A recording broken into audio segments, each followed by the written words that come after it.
Morning class. आज हम exercise 1.3 start करेंगे। पिछली वीडियो में ही मैंने आपको बताया था कि जो एक्सरसाइज 1.3 है ये मोस्ट इम्पॉर्टेंट एक्सरसाइज है, जिसमें से आपको 4 मार्क्स का या 3 मार्क्स का सम 100% जरूर एग्जाम्स में मिलेगा।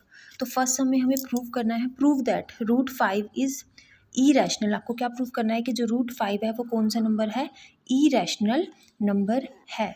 पिछली वीडियो में मैंने आपको रूट 2 को इरेशनल प्रूव करना सिखाया था, वैसे ही हम अब आज इसको किसको प्रूव करेंगे, रूट 5 को इरेशनल नंबर प्रूव करेंगे। उसके लिए सबसे पहले आपको पता है कोई नंबर इरेशनल कब होगा, जब वो रैशनल नंबर नहीं होगा। ठीक है, तो सबसे पहले हम एज्यूम कर लेते हैं, अगर देखो मुझे क्या प्रूफ करना है, हमें क्या प्रूफ करना है, प्रूफ दैट रूट 5 कौन सा नंबर है, ई रैशनल नंबर है। अगर हम ये प्रूव कर दें कि रूट 5 रैशनल नंबर नहीं है, रैशनल नंबर नहीं है, तो वो ऑटोमेटिकली क्या प्रूव हो जाएगा कि रूट 5 ई रैशनल नंबर है। क्या बोला मैंने, अगर मैं रूट 5 को ये प्रूव कर दूं कि ये रूट 5 रैशनल नंबर नहीं है, तो ये अपने आप ई रैशनल प्रूव हो जाएगा। तो सबसे पहले हमने क्या एज्यूम किया, लेट अस एज्यूम दैट कॉन्ट्रैरी, उल्टा प्रूव कर लेते हैं किसका, ई रैशनल का। ई रैशनल का उल्टा क्या होगा, रैशनल। तो मैंने सबसे पहले क्या एज्यूम किया, let us assume that contrary of root 5 is rational. Root 5 का कॉन्ट्रैरी क्या होगा, रैशनल होगा, of rational. Root 5 rational prove करने के लिए हमें रैशनल नंबर आपको पता है किसकी फॉर्म में होते हैं, पी बाय क्याऊ की फॉर्म में होते हैं, और क्याऊ इज नॉट इक्वल टू 0। तो सबसे पहले हमने क्या एज्यूम कर लिया, रूट 5 किसके इक्वल है, A by B. A by B मतलब पी बाय क्याऊ की फॉर्म में ही है ये। ठीक है, और आपको पता है दोनों जो ए और बी हैं, पी बाय क्याऊ होते हैं, वो को प्राइम नंबर होते हैं, मतलब कि जिनका फैक्टर ओनली 1 कॉमन होता है। ठीक है, तो अगर इससे मैंने सबसे पहले क्या रखा, रूट 5 को किसके इक्वल रख लिया, ए बाई बी की फॉर्म में रख लिया। अब हम इनकी क्या करेंगे, बाई क्रॉस मल्टीप्लाई। बी को 5 से करा तो क्या आ गया, रूट 5 बी, और ए का क्या आ गया, ए। अब इसको आगे प्रूफ करने के लिए हमने क्या किया, दोनों की क्या कर दी, squaring both side. Root 5 B का स्क्वेयर करेंगे तो रूट 5 बी स्क्वेयर से रूट 5 रूट कैंसिल हो जाएगा, 5 का 5 बच गया, और बी का स्क्वेयर हो जाएगा, और ए की स्क्वेयर। पिछली थ्योरम में मैंने आपको बताया था, अगर कोई जो नंबर है ए स्क्वेयर अगर डिविजिबल बाय 5 है, तो प्रूव किया था जो ए है वो आल्सो ए और किससे डिविजिबल होगा, 5 से भी डिविजिबल होगा। अगर ए स्क्वेयर 5 से डिवाइड हो रहा है तो खाली ए भी 5 से डिविजिबल होगा। ठीक है, ये हम पिछली थ्योरम में प्रूव कर चुके हैं। आगे अब हम क्या ज्यूम कर लेंगे, जो ए है वो 5c, मतलब हमने किसी भी इंटीजर मान लिया कि जो c है वो कोई भी इंटीजर है। इसी ये स्टेप बाई स्टेप ऐसे ही सम, हर एक सम ऐसे ही जो ये 1.3 में करने, इसके इसी स्टेप्स के थ्रू सम हर कोई सम कंप्लीट होगा। तो अब हमने नेक्स्ट में क्या माना, ए किसके इक्वल है, 5c के इक्वल है, c इज एनी इंटीजर। अब देखो यहाँ पे ए स्क्वायर था और यहाँ पे ए किसके इक्वल आ गया, 5c के इक्वल आ गया। अब हम क्या करेंगे, ए की वैल्यू को, मतलब कि ये जो ए की वैल्यू कितनी आई है, 5c आई है, इसको हम इस इक्वेशन फर्स्ट में क्या कर देंगे, पुट कर देंगे। अब इसको फर्स्ट इक्वेशन में पुट करते हैं, 5b की स्क्वायर का 5b स्क्वायर, ए स्क्वायर मतलब ए किसके इक्वल था, 5c, और यहाँ पे क्या दे रखा है, उसका स्क्वायर, तो ए स्क्वायर मतलब 5c की स्क्वायर। 5 से 5 क्या हो गया, कट, और बी स्क्वायर किसके इक्वल आ गया, सी स्क्वायर के इक्वल आ गया। अगर अब आप देखते हो फिर से वही बात प्रूव कर रहे हैं, b square is equal to c square. अगर बी स्क्वायर अगर डिविजिबल है बाय 5 के, तो बी इज आल्सो, बी जो खुद है वो भी 5 से डिविजिबल होगा। तो फर्स्ट इक्वेशन से और सेकंड इक्वेशन से हमें क्या प्रूव होता है कि जो ए और बी है उन दोनों में कौन सा कॉमन फैक्टर क्या आ रहा है, 5 कॉमन फैक्टर आ रहा है। तो इस कॉन्ट्राडिक्शन से क्या अराइज होता है, because of our incorrect assumption. हमने क्या कर लिया था, हमने इनकरेक्ट अजम्पशन मतलब कि हमने रॉन्ग एज्यूम किया था कि जो रूट 5 वो रैशनल है, बट हम प्रूव नहीं कर पाए कि जो रूट 5 है वो रैशनल नंबर है, इसलिए जो ये नंबर है रूट 5 क्या प्रूव होगा, ई रैशनल नंबर प्रूव होगा, क्योंकि हमारी अजम्पशन क्या थी, गलत थी। ठीक है, देखो नेक्स्ट सम क्या है, जैसे इसमें क्या प्रूव करना है, 3 plus root by 5 is irrational. इसमें भी सबसे पहले हम ई रैशनल प्रूव करने के लिए हम क्या पहले मानेंगे कि ये रैशनल नंबर है। अगर हम इसे रैशनल नंबर प्रूव कर देंगे तो ये ई रैशनल नहीं होगा, अगर ये रैशनल नंबर प्रूव नहीं कर पाएंगे तो ये रैशनल नंबर हो जाएगा। तो सबसे पहले हमने क्या एज्यूम किया, 3 प्लस 2 रूट 5 क्या कौन सा नंबर है, रैशनल नंबर है। आपको पता है दोबारा से वही बात है, जो रैशनल नंबर है वो किसकी फॉर्म में होते हैं, पी बाय क्याऊ की फॉर्म में होते हैं, और जो क्याऊ है मतलब या फिर बी है वो नॉट इक्वल टू 0। तो वही हुआ 3 plus 2 root by 5 is equal to a by b. अब आप नेक्स्ट स्टेप में क्या करेंगे, जो रूट वाले हैं उन्हें एक तरफ कर लेंगे और बिना रूट वालों को एक तरफ। यहाँ पे क्या लिख लिया, 2 रूट 5 ए बाई बी, ये यहाँ पे प्लस का था, वहाँ जाके किसका हो गया, माइनस का। उसके बाद हमने इनका क्या ले लिया एलसीएम, ए को 1 से किया क्या आ गया 1, बी को 3 से क्या आ गया 3b, और बी बंदा बी। ठीक है। अब a माइनस 3b अपॉन में b, अब ये यहाँ पे किस में 2 मल्टीप्लाई में, वहाँ जाके किसका हो जाएगा डिवाइड का।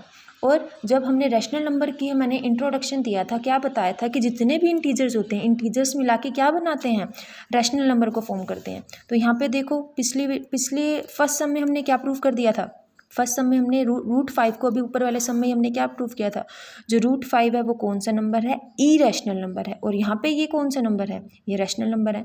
और रैशनल और ई रैशनल नंबर कभी भी बराबर नहीं होते। तो इससे क्या प्रूव होता है, root five is rational number, but we know that, यहाँ पे क्या पता चल रहा है, ये तो यहाँ पे तो ये क्या प्रूव हो रहा है, ये p बाय क्याउ की फॉर्म में आ गया। देखो रूट 5 किसकी फॉर्म में आ रहा है, p अपॉन में क्याउ की फॉर्म में आ रहा है। यहाँ पे तो ये बात प्रूव हो रही है कि रूट 5 रैशनल नंबर है, बट ऊपर वाले सम में हमने क्या प्रूव किया था कि रूट 5 रैशनल नंबर नहीं है। मतलब कि जो हमने अजम्पशन मानी है, बट वी नो दैट, हमें क्या पता है root 5 is irrational number. So our assumption, जो हमारी अजम्पशन थी, जो हम क्या मान रहे थे कि 3 + 2 रूट 5 रैशनल है, वो हमारी गलत है। So our assumption for 3 + 2 root 5 is rational is wrong. ठीक है। उसके बाद हम नेक्स्ट सम में बात करते हैं, थर्ड सम में हमने क्या प्रूव करना है, अब इसमें प्रूव करना है 1/√2 को। इसमें भी सेम वही प्रोसेस होगी।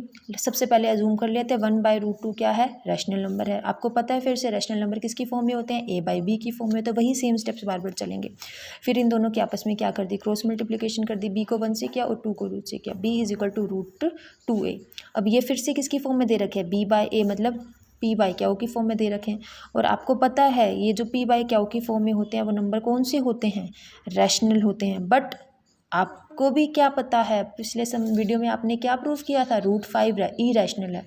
और थ्योरम 1.4 में क्या प्रूव किया था, पर रूट 2 ई रैशनल है, but root 2 is irrational है। सो दिस कॉन्ट्राडिक्शन, मतलब कि यहाँ पे तो ये रैशनल प्रूव कर रहा है और हमें पता है कि ई रैशनल होता है। मतलब कि ये जो दोनों स्टेटमेंट है वो कॉन्ट्राडिक्ट कर रही है। कॉन्ट्राडिक्ट मतलब एक दूसरे को विरोधाभास, मतलब काट रही हैं, दोनों ही गलत प्रूव हो रही हैं। सो दिस कॉन्ट्राडिक्शन जो अराइज हो रही है बिकॉज ऑफ, और किसकी वजह से हो रही है, हमारी इनकरेक्ट अजम्पशन मतलब हमने गलत एज्यूम किया है कि जो 1/√2 है वो रैशनल है, पर हमें पहले से ही पता था कि रूट 2 ई रैशनल है। So this contradiction is arises because of और इनकरेक्ट अजम्पशन। तो क्या प्रूव होता है, 1/√2 ई रैशनल नंबर है।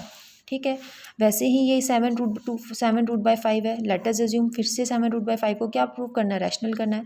फिर इसको फॉर्म में रख लिया, a/b की फॉर्म में इनकी क्या कर ली, बाई क्रॉस मल्टीप्लाई करोगे, रूट 5 = a, 7/b आ गया। ये भी उसी वाले सेम सम की तरह है। अब ये भी मिलके क्या बना रहे हैं, a अपॉन में 7b, ये भी किसकी फॉर्म में हो गया, p क्याउ, ई रैशनल, इस तरफ ई रैशनल नंबर है और इस तरफ रैशनल नंबर है। ई रैशनल नंबर और रैशनल नंबर कभी भी बराबर नहीं होते। a/7b is in the form of p क्या हुआ, देन इट इज़, तो ये तो रैशनल है, बट वी नो दैट, पर हमें क्या पता है रूट 5 ई रैशनल है। तो अब फिर इसमें हमारी कॉन्ट्राडिक्शन, मतलब कि हमारी बातें फिर से कॉन्ट्राडिक्ट कर रही हैं। हमने ऊपर माना कि रैशनल है, पर हम जानते हैं, यहाँ हमने माना कि रैशनल है, पर हम जानते हैं कि रूट 5 ई रैशनल है। तो फिर से ये जो कॉन्ट्राडिक्शन अराइज हो रही है वो हमारी किसकी वजह से हो रही है, इनकरेक्ट अजम्पशन की वजह से हो रही है। वैसे ही थर्ड सम है, इसे आप खुद सोल्व करोगे, बिल्कुल सेम आसान सा सम है। वही सेम 6 + √2, कॉन्ट्रैरी मतलब इसका उल्टा लेंगे कि हम पहले इसे क्या प्रूव करेंगे, रैशनल है। 6 + √2 को ले लिया a/b की फॉर्म में, a/b की फॉर्म में हो गया। फिर रूट वालों को अलग कर देंगे और बिना रूट वालों को अलग। फिर इनका हमने क्या ले लिया, एलसीएम ले लिया, मतलब कि इनके हमने कॉमन्स वगैरह निकाले। फिर रूट 2 किसके इक्वल आ गया, a - 6b अपॉन में b। फिर आपको पता है सारे इंटीजर्स मिलके क्या बनाते हैं, रैशनल नंबर बनाते हैं। इस तरफ ई रैशनल है, इस तरफ रैशनल है। फिर से वो कॉन्ट्राडिक्शन राइज हो रहा है, किसकी वजह से हो रहा है, हमारी इनकरेक्ट अजम्पशन की वजह से हो रहा है। बहुत ही आसान एक्सरसाइज है और स्टेप बाय स्टेप करना है। बस पहले ही हमने उसका ई रैशनल प्रूव करने के लिए हम पहले उसे रैशनल मानेंगे, फिर उसे रैशनल नंबर की फॉर्म में रखेंगे, फिर उन्हें हम सोल्व करेंगे। उसके बाद फिर हमने लिख देना कि हमारी जो अजम्पशन थी वो गलत है। तो ये सम्स बहुत ज़्यादा आसान है, आप बहुत आसानी से इन्हें कर सकते हो और आप मैक्सिमम अपने जो 4 मार्क्स है वो एग्ज़ाम के लिए पॉइंट ऑफ व्यू से स्कोर कर सकते हो। तो इसके पूरी की पूरी एक्सरसाइज को आपने रिवाइज करना है और राइट करके मुझे नोट में काम सेंड करना है।